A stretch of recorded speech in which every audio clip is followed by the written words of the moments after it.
Voilà, donc on va réaliser maintenant notre programmation en C++. Alors je vais ouvrir mon acteur Blueprint, pardon, mon acteur C++, et je vais commencer par me rendre dans le fichier headerfiles. Alors il faut déclarer trois choses, alors je les ai déjà mis là, je vais les effacer.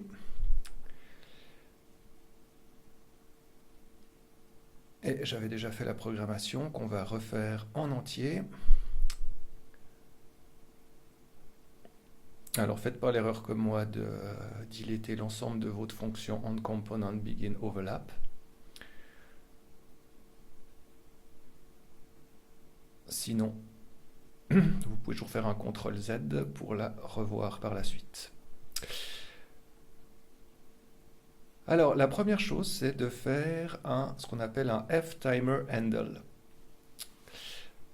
Toujours, c'est une première chose à définir chaque fois que vous voulez mettre un timer. Donc après, vous donnez le nom que vous voulez, je l'appelle, pour pas trop me compliquer la vie, timerHandle. Après, si vous avez un deuxième timer, vous pouvez l'appeler fTimerHandle et lui donner un autre nom.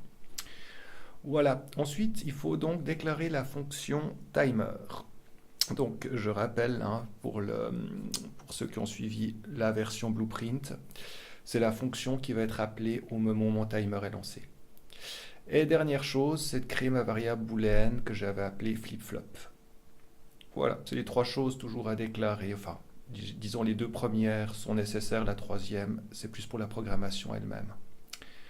Voilà, donc pour rappel, j'ai le flip-flop, la fonction et le void timer, qui est en fait ce timer-là.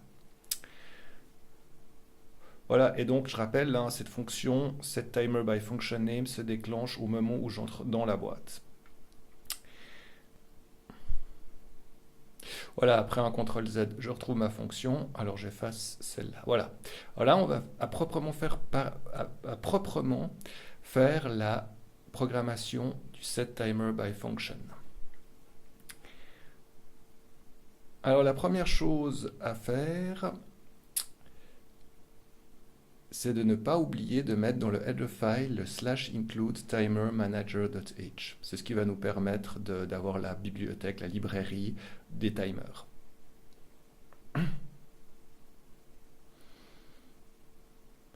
Donc je me rends dans mon onOverlapBegin et je rentre le texte suivant, getWordTimerManager. Voilà, c'est en gros la bibliothèque qui contient les timers. Alors attention à une chose, ici si vous regardez, c'est fTimer, il n'y a pas d'étoile. Donc ça veut dire en gros pour accéder à toutes les fonctionnalités du World Timer Manager, il faut que j'utilise cette fois-ci non pas une flèche, pas un opérateur flèche, mais un opérateur point.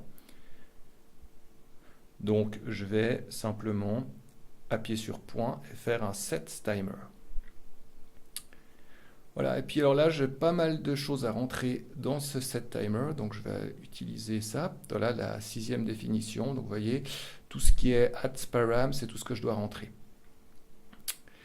Alors la première, c'est de rentrer le timerHandle que j'avais défini dans le headerfiles.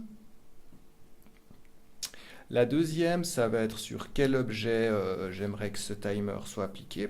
L'objet, c'est lui-même, donc je vais taper this.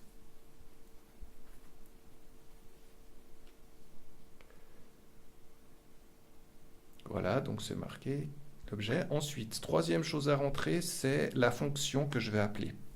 Donc je rappelle la fonction, je l'ai définie précédemment, c'est la fonction timer. Donc vu que je fais un delegate, il va falloir que je procède comme pour mon onComponentBeginOverlap. Je dois donc faire référence à ma classe, donc est mon acteur, :timer. Attention, j'ai oublié une petite chose, j'espère que vous l'aurez vu, c'est pas est mon acteur, c'est est à mon acteur. Voilà.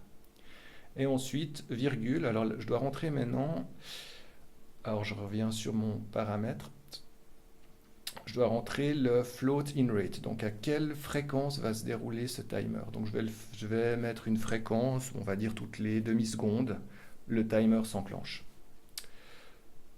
Donc 0.5 f, j'ai oublié le f, n'oubliez pas. Ensuite, est-ce que j'aimerais faire une loop? Oui, j'aimerais que ça loupe, donc toutes les 0,5 secondes.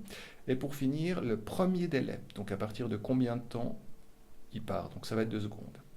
Donc remarquez que là, je peux carrément définir à la fois à quel moment ça part et la fréquence à laquelle il va s'enclencher. Voilà, je crois qu'on est tout bon. Pour ça, maintenant, je vais aller prendre ma fonction timer et je vais programmer cette fonction.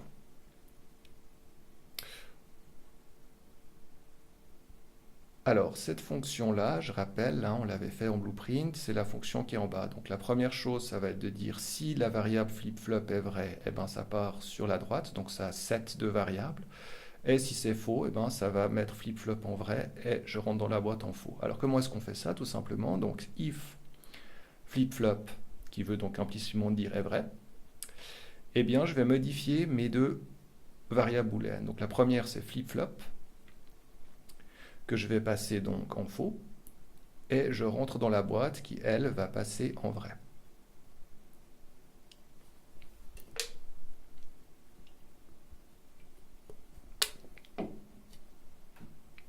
Voilà. Et sinon, donc si flip-flop est faux, donc je dis else, flip-flop égale cette fois-ci vrai, donc elle repasse en vrai, et je rentre dans la boîte, devient faux.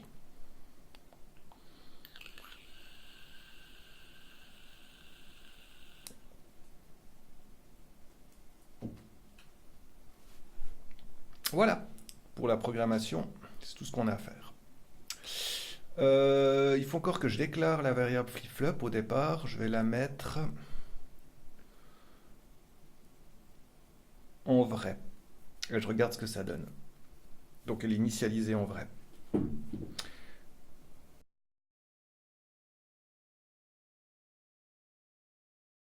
Voilà, alors je fais un petit essai maintenant que la compilation est finie.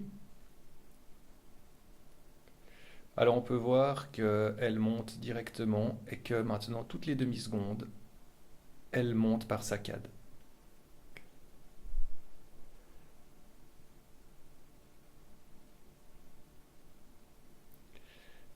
Alors je vais faire une petite chose en fait, je vais juste remodifier la variable, alors je vais la cacher, donc je vais sélectionner la première ici, celle qui se trouve en envelope begin, je sélectionne tout, je fais CTRL-K-C.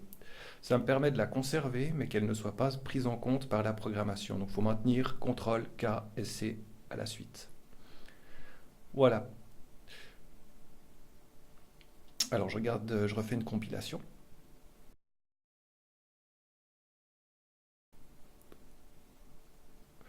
Voilà, ça fonctionne déjà mieux parce que le timer s'enclenche au bout de 2 secondes. Là, elle passait directement au vrai, donc elle montait directement. Voilà, donc on a réalisé cette petite programmation. Alors à bientôt.